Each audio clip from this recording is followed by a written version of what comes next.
Magandang hapon po sa ating lahat. Alam niyo, gusto ko mapakinggan ninyo ako kahit sandali lamang na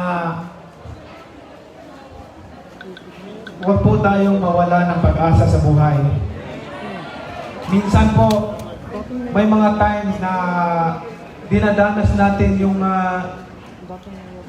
iniisip natin na wala talagang pag-asa.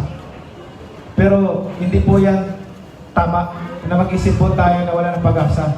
Habang nabubuhay po tayo dito sa mundo, may pag-asa pa po tayo. Kasi po, yung naranasan ninyo ngayon, mas matindi po ang naranasan ko dyan ngayon noon. Bago ako naging Manny Pacquiao, dumanas po ako ng matulog sa kalye. Minsan may pagkain, minsan wala. Nakaranasan po namin na walang pagkain sa isang araw, tubig lang po inumin namin para makasurvive. Naranasan po namin yan. Naranasan namin na matulog sa gilid ng kalye, nagigising pagka may sasakyan na dumadaan. Naranasan ko po yan. Pero sinong mag-aakala na ang batang nagtitinda ng sampagitan, natutulog sa kalye, minsan makakain, minsan wala, ay nandito sa inyong harapan. Nakita nyo kung paano binigyan ng biyaya ng ating Panginoon. So, ang gustong ipaabot sa inyo na huwag po tayong mawala ng pag-asa. May pag-asa po. Tawag lang po tayo sa Panginoon. Magdasal lang po tayo. Manalig lang po tayo sa Kanya. Kung ano pong blessings na binigay sa akin ng Panginoon, mayroon din po kayo nun.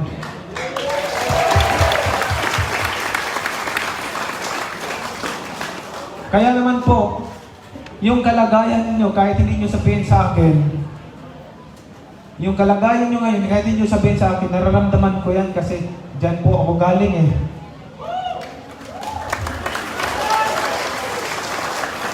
At kahit po anong tugatog ng tagumpay marating ko,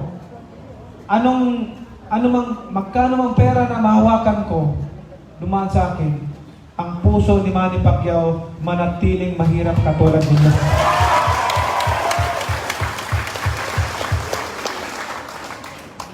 Kaya sa blessings ng Panginoon na binigay sa akin, nandito po ako para mag-abot tulong sa inyo sa abot po ng aking makakaya.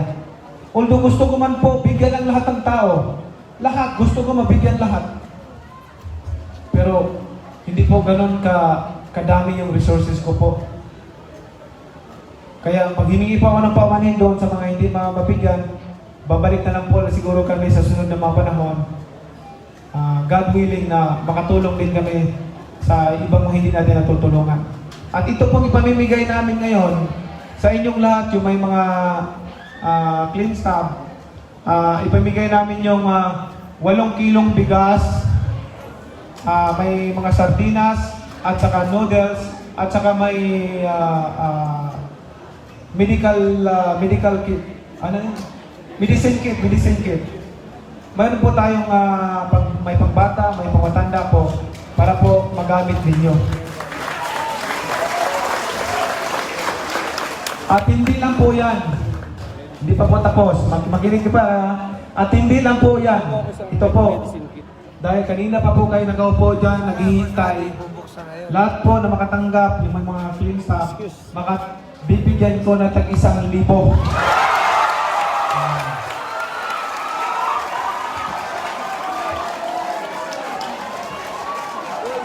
Kaya po, ang pakiusap ko lang po sa inyo, huwag po tayo magtulakan, observe social distancing pa rin po, kasi mabigyan naman po kayong lahat hanggat may clean staff po kayo. Mabigyan po kayo lahat, huwag po tayo magtulakan, sumunod po tayo, magsuot po tayo ng mask. Maraming salamat po sa inyo lahat at mahal na mahal ko po kayong lahat, mga kababayan ko. Thank you very much. Mabuhay ka. God bless you, Senator Manny Pacquiao. Maraming salamat po, Senator. God bless you more. At salamat po, Senator Coco Pimentel. Salamat, Mayor June Inares. Salamat, Kapitana Mayet Hernandez. Salamat, Mayor Tom Hernandez. Salamat sa ating mga konsehal at mga kabarangay sa bayan ng Montalban. Tunay ngang hindi po susuko, tuloy ang laban, babangon ang Montalban. Babangon ang bayan ng Montalban.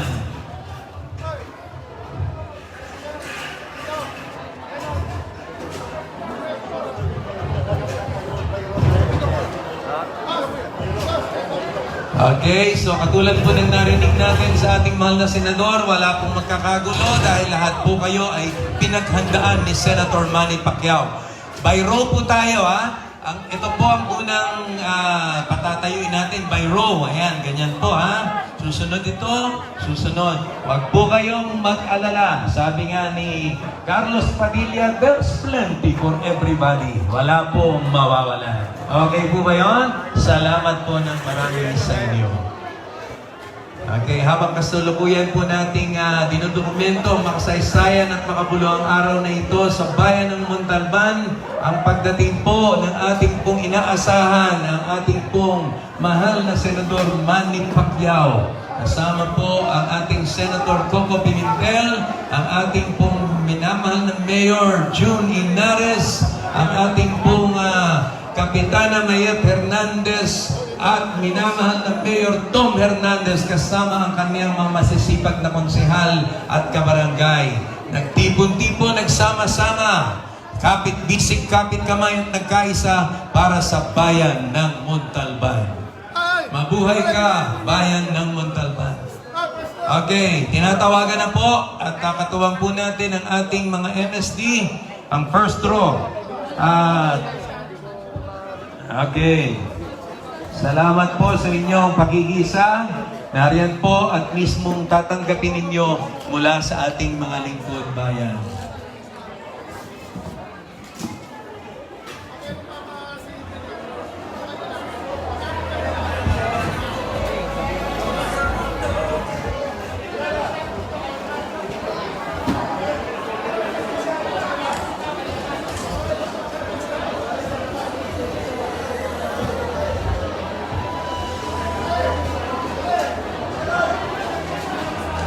Okay, pagkatapos po ang first roll, doon po sa gawing iyon, ay aalalayan naman po ng ating mga MSD ang second row.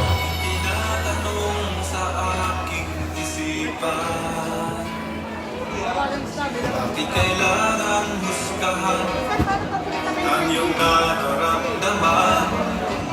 Ano ba ang tamang batayan upang tayo'y pakinggan? Dapat mataas pa ang iyong pinagmulan. Kahit nasasaktan ang aking sarili, pilit na itinatago at walang sinasabi. Puso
pinapaalalahanan namin ang bawat mamamayan ng Montalban na hanggat maaari ay alalahanin po rin natin ang social distancing.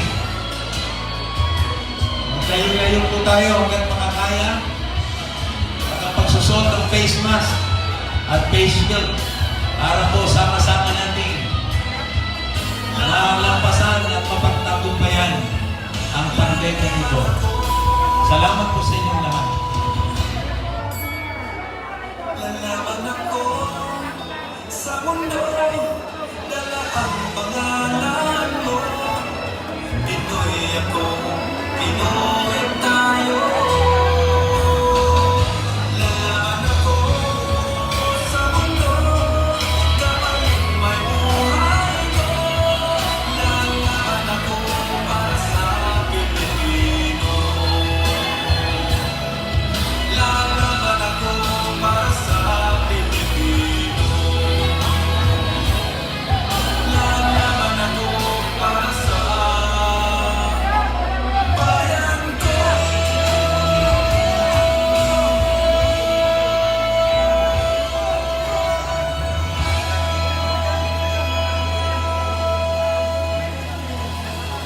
Maraming salamat.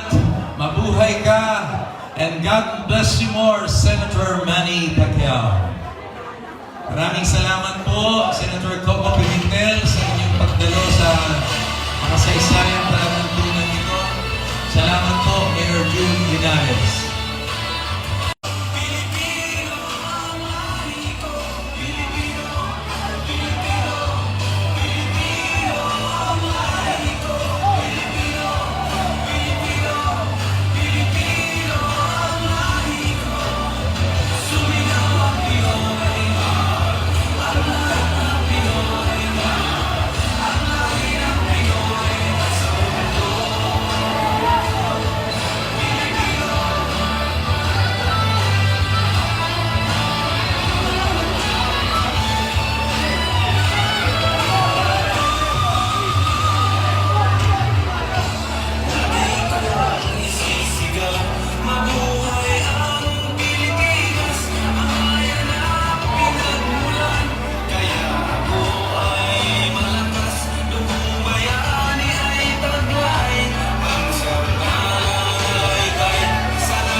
Maraming salamat din, Kapitana Mayet Hernandez.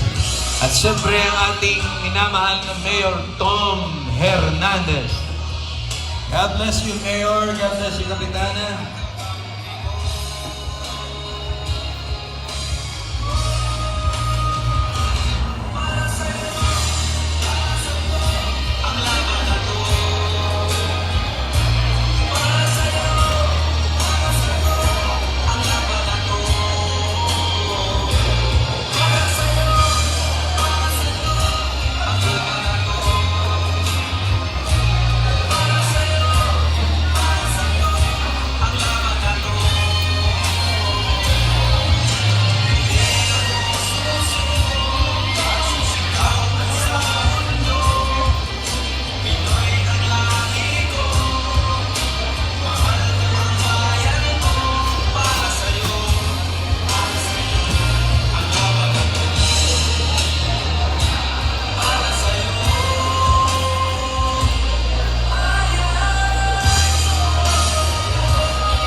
Tinatanong sa aking isipan, bakit kailangang husgahan ang iyong nararamdaman?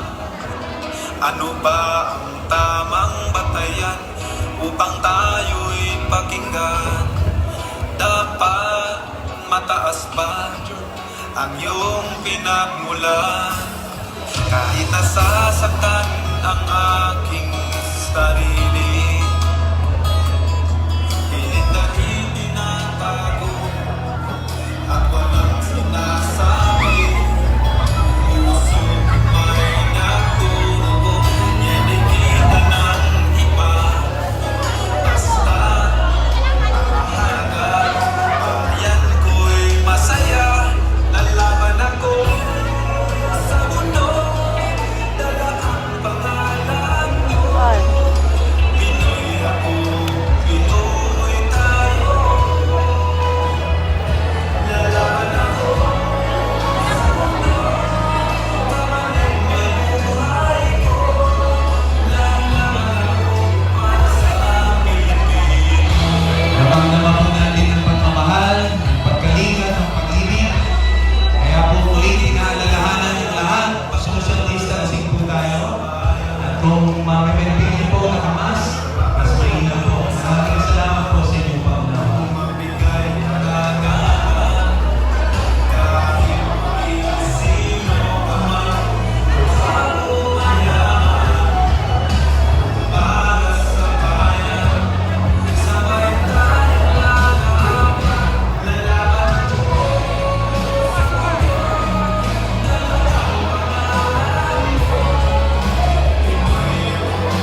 taus-pusong pasasalamat mula sa puso ng bawat Montalbenyo. Maraming salamat po, Senator Manny Pacquiao. More power, and may God bless you more.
Pinasasalamatan din po natin ating pong Honorable Senator Copa Pimentel.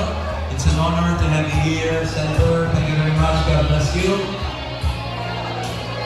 And of course, ang pamilya po ng Bayan ng Montalban, ang dating mayor ng Antipolo City, Mayor June Hernandez. Thank you very much. God bless you more.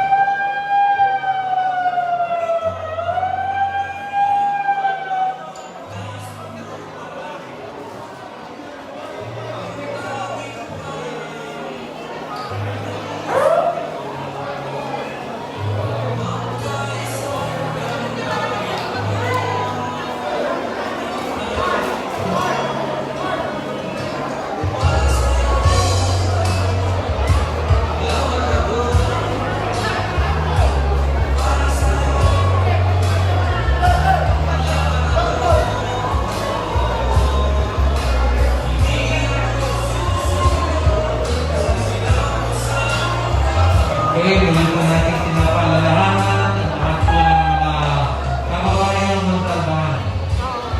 Social distancing po tayo. Tutukahin po maging mga Kawain natin sa likod ng Senator. Please, konti lang po, konti lang, kapalangalan lang po. Salamat po. Thank you, Mayor June. God bless po sa inyo, Mayor June.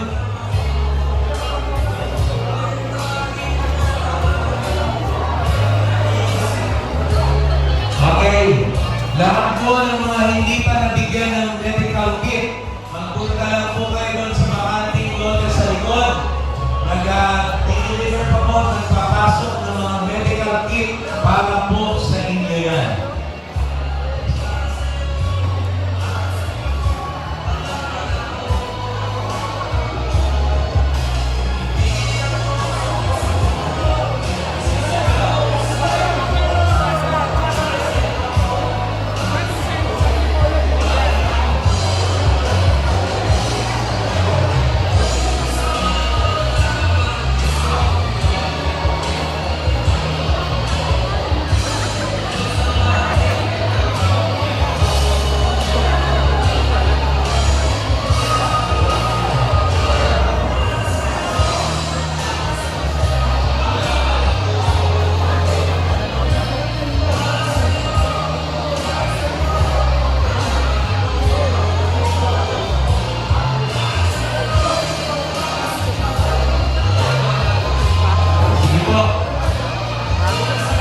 Social distancing po tayo. Lahat po kayo, mabibigyan. Yung mga hindi po nakatanggap pa ng medical kit. Ayan po, mga karton na yan, ay para sa inyo. Tutalaman po kayo sa gawing bahagi ng facility ito. Matatanggap niyo po yung inyong medical kit. Thank you very much.